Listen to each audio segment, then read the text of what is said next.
जब सर का दर्द नाकाबिल बर्दाश्त हो गया, बीनाई कमजोर हो गई, कानों में ट्रेन की आवाज सुनाई देने लगी और सांस धोंकनी की तरह चलने लगा, तो बच्चे बाबा जी को डॉक्टर के पास ले गए। डॉक्टर ने मरीज का मुआयना किया, एक्सरे कराए, सीटी स्कैन कराई, ईसीजी और सोनोग्राफी कराई और फिर सारी रिपोर्टें मुलायजा करके निहायत दुखी अंदाज में कहा, बाबा जी के सर में ट्यूमर है। अगर फौरन ऑपरेशन हो जाए तो इनके बचने का 10% इम्कान हो सकता है। बसूरत दीगर हर गुजरने वाला दिन इन्हें मौत की तरफ ले जाएगा। बच्चों ने फौरन बाबा जी को उठाया और होम्योपैथिक डॉक्टर के पास ले गए। उसने भी एक्सरे कराए, सीटी स्कैन कराई, ईसीजी और सोनोग्राफी कराई, सारी अलामतें सुनी और फिर पुरएतमाद लहजे में बोला, मेरा ख्याल है हम इस ट्यूमर को दवाओं से गायब कर सकते हैं। आप जर्मनी से ये दवाएं मंगवा लें। बच्चों ने बाबा जी को फिर उठाया और तीले हकीम के पास ले गए। हकीम ने मरीज की नब्ज पकड़ी, पुतलियां उठाकर आंखें देखी, अलामतें सुनी और फिर अपनी कमजोर तीले जैसी गर्दन हिलाकर बोला, मेरा ख्याल है बाबा जी को कब्ज है। अगर ये रफा हो जाए तो सारे मर्ज दूर हो जाएंगे। अगर इजाजत दें तो जमाल घोटा दे दूं। ये बड़ी एक मखसूस दवाई है, जो ही आप इसे लेते हैं तो आपको नाकाबिल बर्दाश्त पेचश या दस्त लग जाते हैं। बच्चों ने बाबा जी को फिर उठाया और सन्यासी के पास ले गए। सन्यासी ने मरीज की जिल्द का रंग देखा, मुंह खुलवाकर मुलायजा किया, उंगली से रीढ़ की हड्डी पर दस्तक दी और फिर बू अली सीना के लहजे में बोला, जनाब अली, अगर ये जोंक लगवा ले तो सारा मसला खत्म हो जाएगा। जी, सारा मसला खत्म हो जाएगा। उसके बाद बच्चों ने बाबा जी को फिर उठाया और घर चल पड़े, जहां उन्हें दुआओं के सहारे छोड़ दिया। दुआओं के सहारे रात को अचानक बाबा जी ने चीख मारी और उछलकर नाचना शुरू कर दिया। सारे घर में भगदड़ मच गई। सब अपने अपने लिहाफ छोड़कर बाबा जी के गिर्द जमा हो गए। बाबा जी ने ताली बजाई और खुशी से ऐलान किया, मेरे सर का दर्द खत्म हो चुका है। अब नजर भी साफ आता है और सुनाई भी ठीक दे रहा है। सांस भी हमवार और रवां है। मैं बिल्कुल सेहतमंद हो गया हूं। बच्चों ने हैरत से बाबा जी से पूछा, लेकिन कैसे? बाबा जी हंसकर कहने लगे, मैंने लेटे लेटे अपने कॉलर पर अपना हाथ फेरा तो वो मुझे बहुत तंग सा महसूस हुआ। बस मैंने कॉलर का ऊपर वाला बटन खोल दिया और सुखी हो गया।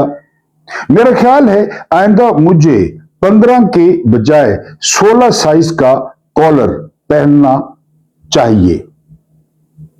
बिस्मिल्लाहिर्रहमानिर्रहीम। मेरा नाम महमूद नियादी है। अस्सलाम वालेकुम वरहमतुल्लाहि वबरकातुहू। आप लोग जानते होंगे कि आज 13 मई 2026 की तारीख है और दिन है बुध का। कुछ ताज़ा तरीन मसाइल आपके सामने रखने। आप ऐसे भी जानते हैं कि मैं पाकिस्तान से बहुत कम ही बाहर जाता हूं और पाकिस्तान के अंदर रहकर पाकिस्तान के और आम लोगों के मसाइल आपके सामने रखता हूं। आज जो पहला मसला आपके सामने रख रहा हूं वो मसला है हमारी मेशत का। स्टोरी मैंने आपको सारी सुना दी, ठीक है जी, कि सिटी स्कैन हुई, इसके अलावा ईसीजी हुई, सोनोग्राफी हुई, सब कुछ हुआ। आगे क्या हुआ, हमारी मेशत कहां पे खड़ी है, मैशत किस तरह चल रही है, कैसे चल सकती है। जिस तरह चलाई जा रही है इस तरह एक घर नहीं चलता, इस तरह एक परचून की दुकान नहीं चलती। इससे पहले कि स्टोरी को आगे बढ़ाएं, बाबा जी का कॉलर चेंज हो गया। यही सारा मसला था कि कॉलर तंग था। आप लोगों से दरखास्त है कि चैनल को सपोर्ट करें। आप बिल्कुल घर में बैठ के चैनल को सपोर्ट कर सकते हैं अगर आप वीडियो को लाइक कर दें, अगर आप वीडियो को अपने दोस्तों तक पहुंचा दें, प्यारों तक पहुंचा दें, जो आपके हम ख्याल हैं, यानी शेयर कर दें। और सबसे इंपॉर्टेंट ये कि जब वीडियो को क्लिक करें उस वक्त क्लिक करें जब आप पूरी वीडियो मुलाहिजा करें। अगर शक्ल न देखना चाहें तो मोबाइल दूर रख दें या आवाज बंद कर दें। सपोर्ट ये है कि जो है ना आप लोग वीडियो को पूरा मुलाहिजा करें। बाबा जी का किस्सा तमाम हुआ, वो बिल्कुल सेहतमंद हो गए। पाकिस्तान में वजारती निजाम चलाया गया, सदारती निजाम चलाया गया। जो भी चीफ ऑफ आर्मी स्टाफ आता है वो जो है सबसे पहले हाथ डालता है मैशत पे कि मैं मैशत को ठीक कर दूंगा। और हालांकि उनको सिर्फ दो काम आते हैं, एक उनको ऑपरेशन करना आता है, एक उनको जमाल घोटा देना आता है, तीसरी चीज उनको नहीं आती। अब आगे बढ़ते हैं। हमारी बूढ़ी मैशत का सर भी पिछले कई बरसों से दुख रहा है। अब जानते हैं बिनाई इतनी कमजोर हो चुकी है कि अब सामने पड़ी चीजें तक नजर नहीं आती। आने वाले खतरात का शोर इतना बढ़ चुका है कि अब बांसुरी की आवाज भी ट्रेन की छक छक महसूस होती है। रहा सांस तो यूं महसूस होता है जैसे अब गया तो कभी वापस लौट कर नहीं आएगा। बाबा जी की इस खराब सूरत हाल को मलहूज खातिर रखते हुए जल्दबाज बच्चे गोरकन को कब्र खोदने का ऑर्डर दे चुके हैं। डिफॉल्ट कफन खरीद लिया गया है और देगे मंगवाकर सेन में रख ली गई हैं मैशत के लिए। जबकि आखिरी वक्त तक ना उम्मीद न होने वाले बाज बच्चे बाबा जी को उठाए फिर रहे हैं, कभी इस सर्जन के पास, कभी उस स्पेशलिस्ट के क्लिनिक पर, कभी उस महंगे होम्योपैथिक डॉक्टर की दुकान पर, कभी उस तीले हकीम के मतब पर, कभी उस सन्यासी के अड्डे पर और कभी उस सियाने के पास। लेकिन सब डॉक्टर हकीम अपनी अपनी तशखीस कर रहे हैं।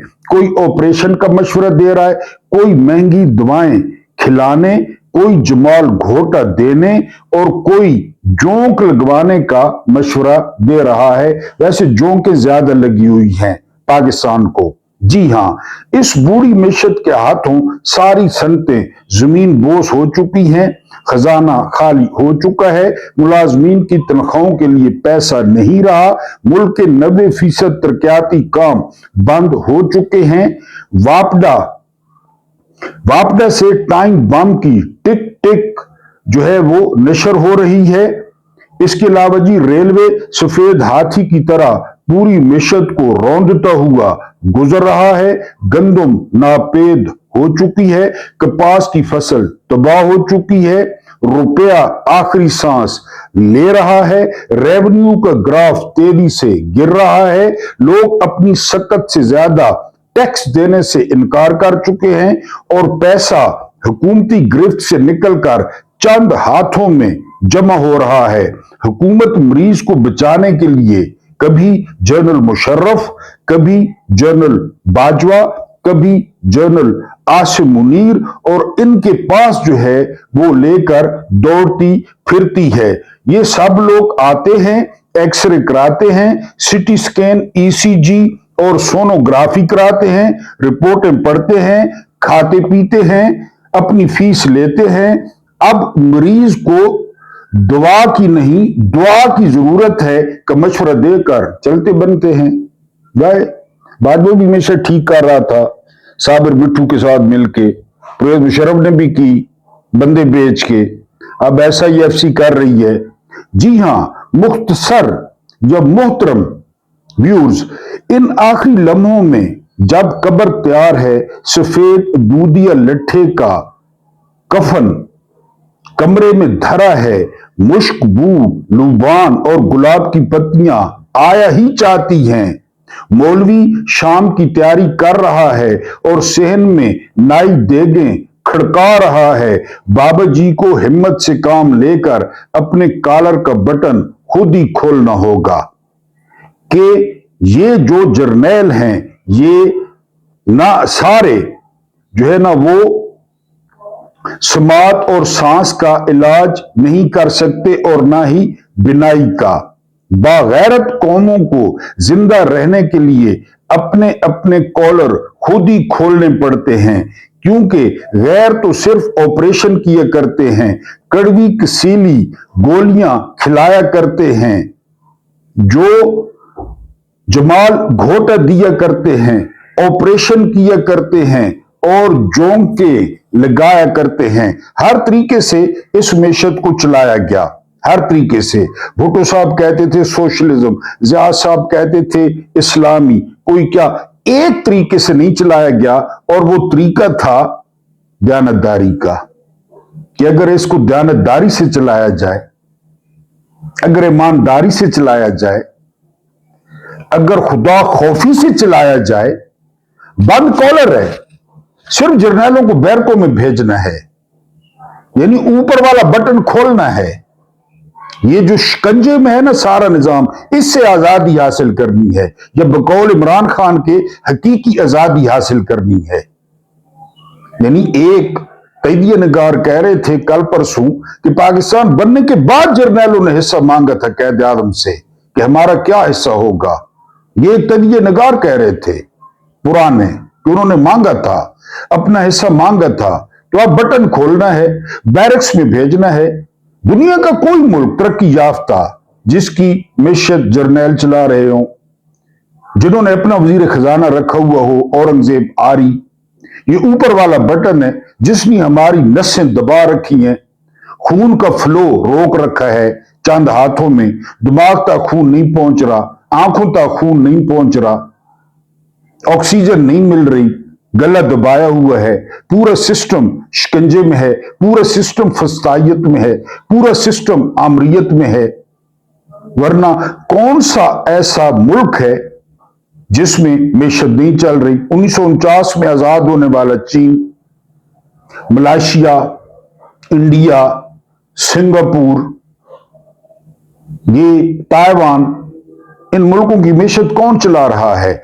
यहां मिशत की पहली मिसाल ने मुख्यमंत्री या सदरनी बुड्ढी पहले साल 7 अरब रुपए अपनी तशहीर पे खर्च करती है। 7 अरब रुपए, 700 करोड़ तशहीर। दूसरे साल में अब तक कर चुकी है 6 अरब 40 करोड़ अपनी तशहीर।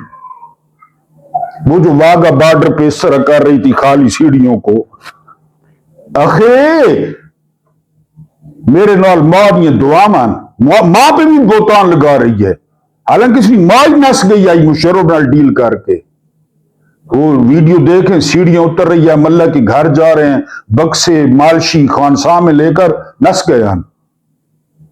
मेरे नाल की मां दी दुआ मान।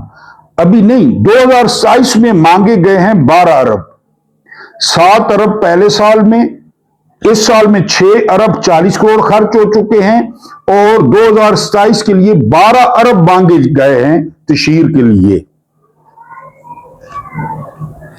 कि जाती तशहीर होगी। यानी ये तस्वीरें देखकर समझते हैं कि जी हम पॉपुलर हो रहे हैं, हम मशहूर हो रहे हैं, रोडों पे फ्लैक्स लगे हुए हैं, हम मशहूर हो रहे हैं। ये जोंके हैं, ये जोंके, ये जो लगाई गई हैं, जो जर्नैलों ने लगाई हैं, ये जो खून पी रही हैं, ये जोंके पूरे सिस्टम को। तो दयानतदारी से चलाकर देखें या खुदा खौफी से चलाकर देखें। वो अनमोल अलमारूफ पिंकी, मैडम पिंकी, मेरे थंबनेल पे एक तस्वीर बनी हुई है, पता है उसका ब्रांड है कोकेन का ब्रांड, पता है आपको। और ये आपको पता है कि वो एक खुराक व्हाइट कोक 25,000 का और गोल्डन कोक 40,000 का देती है एक, जो है ना, एक खुराक। और इस्लामाबाद, कराची और जो है ना वो लाहौर, यहां की इशराफिया, इशराफिया ये कौन अफोर्ड कर सकता है एक खुराक। 2008 में ये पकड़ी गई, 2008 में ठोकर न्याज बेग पे। पता है उस वक्त कितनी रिश्वत दी इसने पंजाब पुलिस को? 7 करोड़ रुपया। 2008 में 7 करोड़ रुपया इसने दिया। अपना ब्रांड, दुनिया की महंगी तरीन कोकेन और बेहतरीन 300 ग्राम से 1 किलो बनाती है, 300 ग्राम से 1 किलो बनाती है। हैंडमेड रेड वाइन, सुर्ख शराब सारी दुनिया से महंगी बनाती है खुद। और ये आपको पता है कि जिस तरह वो फूड पांडा के डिलीवरी बॉयज हैं, डिलीवरी बॉयज रखे हुए हैं, पता है आपको कैसा मुल्क है? डिलीवरी बॉयज हैं, डिलीवरी बॉयज के जो घर हैं वो मैडम ने लेके दिए हुए हैं। घर, उनका सारा घर मैडम के जिम्मे है। मैडम का कराची के रोडों पे 20-20, 25-25 लाख रुपया रोज का तकसीम कर देती हैं।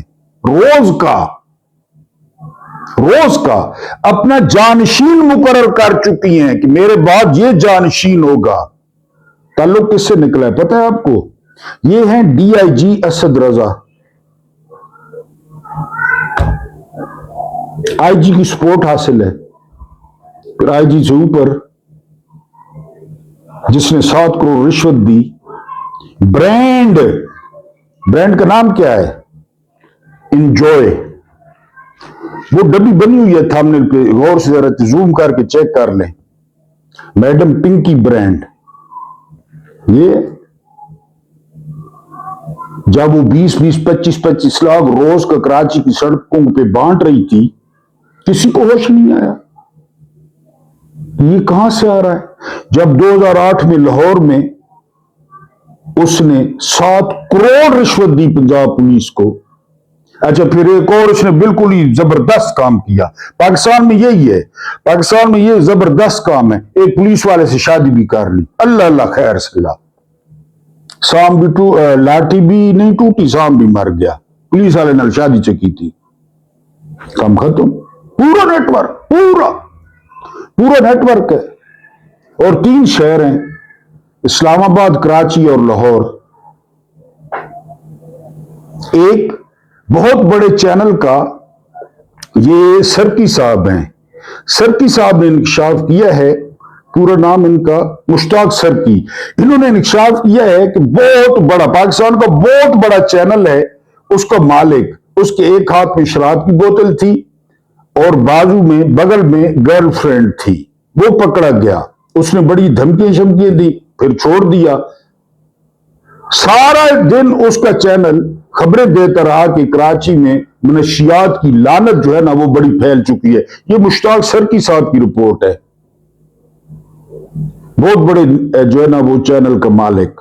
मैंने आपको बताया था ना कि अपने जेल के तजर्बात आपसे मैं साझे करूंगा, यानी मैं जेल नहीं गया, लोगों से मिला, मैं आपसे तजर्बात साझे करूंगा कि वहां पे कौन कौन लोग हैं, वहां कौन लोग हैं जो बंद हैं, जजों की मेहरबानी से और वकीलों की मेहरबानी से। वो यानी वहां पे कौन है, वो किन से भरी हुई हैं जेलें।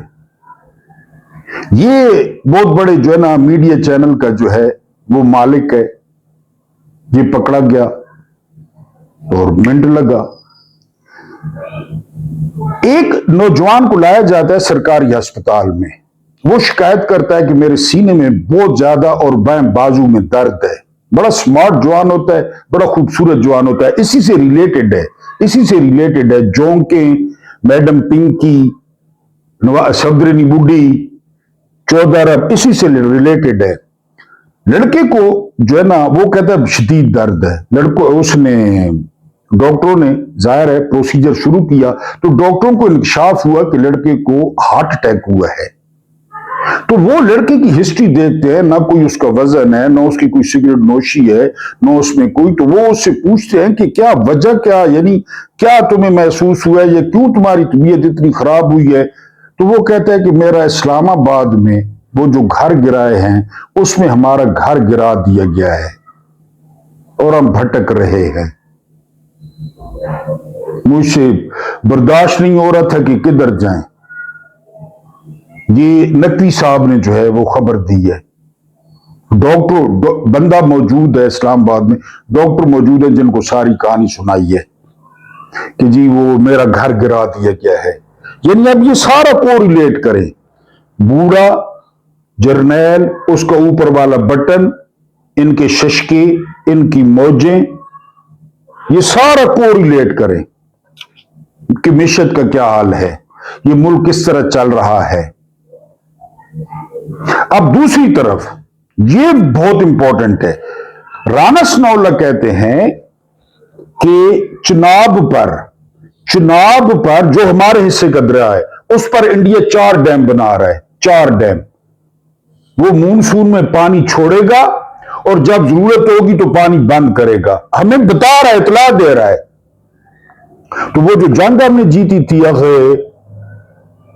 जिस पर वो मुजरे हो रहे थे, कंजरखाना बरपा था, जो हम जीत गए थे। वैसे भी सुबह वाले वीलॉग में आपको बताया कि लिंडसे ग्रैहम ने शुकूक व शुबात का इजहार कर दिया है कि पाकिस्तान डबल क्रॉस कर रहा है। उनके आर्मी चीफ जनरल केन वो पेश होते हैं कांग्रेस की कमेटी में, तो वो कहते हैं मैं अभी कोई तबसरा नहीं कर सकता, बस आप समझ लें कि गेम शुरू हो गई है, मुक गया तेरा शो आसिम, गो आसिम, गो आसिम। बस आप देखेंगे अपोजिशन की 24 घंटे में महमूद खान चकजई की फजल रहमान से 2 मुलाकातें हुई हैं। फजल रहमान आपको पता है पीडीएम याद करें, बाजवा के दौर में एक रात में पीडीएम बन गई। ये अब चूंकि उधर से लिंडसे ग्रैहम ने कह दिया है, समझ रहे हैं, लिंडसे ग्रैहम को हल्का न ले। लिंडसे ग्रैहम ट्रंप 2 है, इस सारी जंग का आर्किटेक्ट लिंडसे ग्रैहम है। लिंडसे ग्रैहम नेतन्याहू की प्रॉक्सी है, उसने शुकूक व शुबात का इजहार कर दिया है। तो अब अभी ये चीन जो ट्रंप है वो चीन पहुंच रहा है, चीन के दौरे पे जनरल आसिम की तकदीर का फैसला हो जाएगा। लिंडसे ग्रैहम ने तो कर दिया है, आर्मी चीफ ने जवाब नहीं दिया, अमेरिका के आर्मी चीफ ने, जनरल केन ने जवाब नहीं दिया, कहता है कि अभी मैं नहीं बता सकता। बस कुर्बानी का बकरा बनाना है। फिर बहुत बड़ी शख्सियत के $4 अरब का इंकशाफ हो रहा है दुबई में, $4 अरब। यही से स्टार्ट लिया है। किस तरह करेंगे बगैर मिशत के? 28वीं तरमीम आ रही है, कर दें। 26वीं जो की, 27वीं जो की, क्या हुआ? सीडीएफ बनने से क्या हुआ? फील्ड मार्शल बनने से क्या हुआ? क्या हुआ? करते जाए, कागजों पे करना है। ये मैं आपके सामने यहां पे लिखता हूं, मैं पाकिस्तान का सदर हूं, मैंने लिख दिया है मैं पाकिस्तान का सदर हूं, साइन भी कर दिए हैं, तो बन गया। ये कागजों पे लिखते जा रहे हैं, ये कर दिया, वो कर दिया। अब मुझे जो है ना वो शक था कि जो जनरल आसिम है वो जाग रहे हैं, हमें ये शक था। 4 डैम्स बल्कि 5 डैम्स बकौल राना सनाउल्लाह चिनाब पे, तो मुझे तो था कि ये तो जाग रहे हैं। एक रुकने पंजाब असेंबली ने भी कहा कि वो सजदे में पड़े थे जब जंग हुई। एक बादशाह के दरबार में एक शख्स फरियाद लेकर हाजिर हुआ और कहा मेरे घर में चोरी हो गई है, चोर सब सामान लूट कर ले गए हैं। बादशाह ने गुस्से से कहा जब चोर ये काम कर रहे थे तो तुम कहां थे? जब इंडिया डैम बना रहा था तो आप कहां थे? फरियादी ने कहा मैं तो सो रहा था बादशाह सलामत। बादशाह ने गुस्से में कहा तुम क्यों सो रहे थे? हैरत में गुम फरियादी ने कहा मेरा यह गुमान था कि आप जाग रहे हैं, मैं तो इसलिए सो रहा था। खुद कहते हैं तुम लोग सो रहे होते हो, हम जाग रहे होते हैं। तो पाइन डैम क्यों नहीं बढ़ने पाए, क्यों नहीं उड़ाए गए अभी तक? किसके लिए फौज बनाई पाकिस्तान ने, किसके लिए अरबों का बजट दिया? उड़ाए डैम, बिल्कुल उड़ाए। कौन पीछे खड़ी होगी? उड़ाए ना डैम। कौन तो दूसरों के साथ जंग करेंगे तो पीछे साथ है, अपनों को सोटे डांगे मारेंगे तो कौम के खिलाफ है। क्यों मारें? जो भी हो, जिस जमात को क्यों डांगे मारें, क्यों सोटे मारें? कौन सा आइन आपको हक देता है? तो हमारी तो गलतफहमी थी कि आप जाग रहे हैं, हम तो इसलिए सो रहे थे। जिस रियाया के हाकिम जाग रहे हों, वहां किसी सर्वे, किसी रिपोर्ट, किसी तकरीर, किसी बयान, किसी इश्तिहार की जरूरत नहीं पड़ती। अरबों की तशहीर नहीं करनी पड़ती, टिकटॉकें नहीं बनानी पड़ती। पता होता है हर किसी को, अमरीकी टिकटॉकें बनाते हैं, बरतानिया वाले टिकटॉकें बनाते हैं, साउथ कोरिया वाले टिकटॉकें बनाते हैं, जापान वाले टिकटॉकें बनाते हैं। जो लोगों को बताना पड़ता है कि तुम लोग खुशहाल हो, बताना पड़ता है, इश्तिहार देने पड़ते हैं जी, कि देखो हमने तुम्हारे लिए ये किया, हम तुम्हें बेहतरीन मुस्तकबिल देकर जा रहे हैं। कोई नहीं कहता। हम जुल्म और गुर्बत का खात्मा कर चुके हैं, ये बताना नहीं पड़ता। हमारी पॉलिसियां लोगों के दिलों की धड़कन है, लोगों की खामोश अक्सरियत हमारे साथ है। वहां लोगों के चेहरे खुद बोलते हैं, उनकी आंखें हंसती हैं, उनकी जुबानें गीत गाती हैं, जहां पे मामला ठीक होते हैं। लेकिन जहां हाकिम सो रहे हों, ये तो ऊपर वाला बताया, जहां जाग रहे हैं उनकी आंखें हंसती हैं, वो गीत गाते हैं, वहां शायरी होती है। पाकिस्तान में भी कभी ये मौसम था। अब चुप है हर कोई, आंखें बुझी हुई हैं। जहां हाकिम सो रहे हो वहां लोगों को हमेशा एक लंबी चुप लग जाती है, लंबी चुप। एक तवील अरसे की खामोशी लोगों के चेहरों पर छा जाती है। बाहर निकल के देख लें और सब समझने लगते हैं कि यहां चैन है, आराम है, अमन है। लोग ये समझते हैं, उन्हें तो चुप लग जाती है। ये क्या समझते हैं जर्नल? चैन है, अमन है, सुकून है, लोग बोल नहीं रहे, जिस तरह हमारी हालत है। गुब्बारे में जब हवा भरी जा रही होती है तो हवा भरने वाले को अंदाजा नहीं होता, वो उसे लंबा करने के शौक में मजीद फूंक तेज करता जाता है। गुब्बारा लंबा हो जाता है ना, होता जाता है, और फिर उसे इल्म भी नहीं होता। और गुब्बारा जब अचानक फटता है तो उसका निशाना कोई और नहीं बनता, हवा भरने वाले का मुंह होता है, उसी के मुंह पे आके लगता है। जो हवा भर रहे हैं, जो लेवियां लगा रहे हैं, जो डैम बनने दे रहे हैं, उन्हीं के मुंह पे आके गुब्बारा लगेगा जब फटेगा था करके। कमाल की बात यह है कि इस सारे अरसे में ना गुब्बारा फरियाद करता है, गुब्बारा ये नहीं कहता कि हद से ज्यादा हवा भरी जा रही है, ना चीखता है, ना हवा के बोझ से बिलबिलाता है, बस एकदम धमाके से फट जाता है। ये अवाम की हालत है, और फिर कुछ भी नहीं बचता, कुछ भी। आप गुब्बारे में हवा भरते जाए, वो लंबा होता जाएगा, ना बोलेगा, ना एहतजाज करेगा, ना बिलबिलाएगा।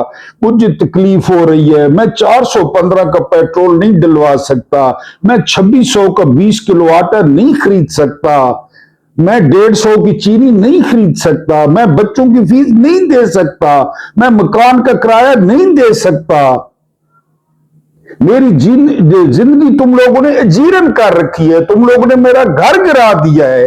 कुछ भी नहीं कहता, कुछ भी। लेकिन टोके के नीचे देने से पहले मुंह में घास तुनता है, सब्ज रंग की, मीठी, कि खाओ, अब खाओ। फिर नरम हाथों वालों को टोके के नीचे देता है, खुशबू लगाने वालों को टोके के नीचे देता है। वो सब्र, वो खामोशी बांग्लादेश में देख लें, नेपाल में देख लें। अगर आपने ये केस स्टडी करना है ना, जो लोग पढ़ाई के शौकीन है, डॉक्यूमेंट्रीज के शौकीन है, वो जो इनकलाब फ्रांस है ना, उसको लाजमी देखें, उसकी डॉक्यूमेंट्री देखें। बड़ा लुत्फ आएगा आपको कि मामला कहां से शुरू हुआ। तो हम तो समझते थे कि हमारे जो मुहाफिज हैं वो जाग रहे हैं, लेकिन हमें तो राना सनौल्ला बता रहे हैं कि वो तो 4-5 डैम बन रहे हैं। और फिर आपने मेरी पेशगोई याद रखनी है। लिंडसे ग्रैहम ने जो कह दिया है, चीन का दौरा आप देख लेंगे, मामलात रोजाना की बुनियाद पर आपको बदलते एक्सकलेट करते नजर आएंगे, क्योंकि हर कोई सुन लेगा, हर किसी ने सुन लिया है। वही बनाता है, वही उतारता है, वही ताकत देता है, और उन्होंने अब कुर्बानी का बकरा भी तलाश करना है। ये सारा मामला क्या हुआ? आखिरी खबर ले लें। आखिरी खबर क्या है? आखिरी खबर यह है कि पीटीआई का जो भी बंदा कंप्रोमाइज है वो सेहतमंद है, बड़ा गोरा चिट्टा टाई कोट। जो कंप्रोमाइज नहीं है वो बीमार है।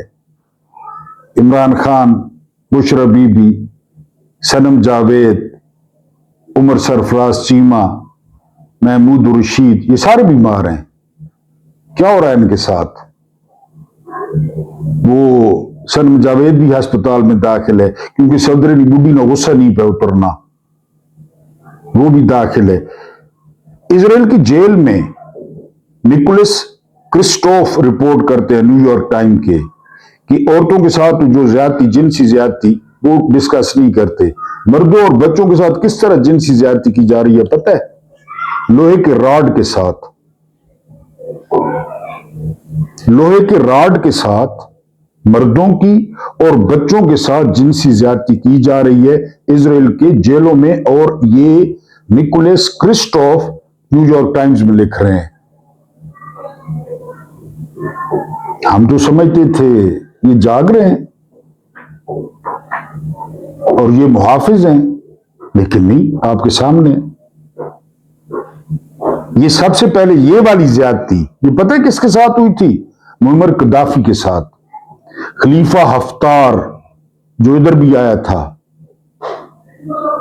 ये उसने करवाई थी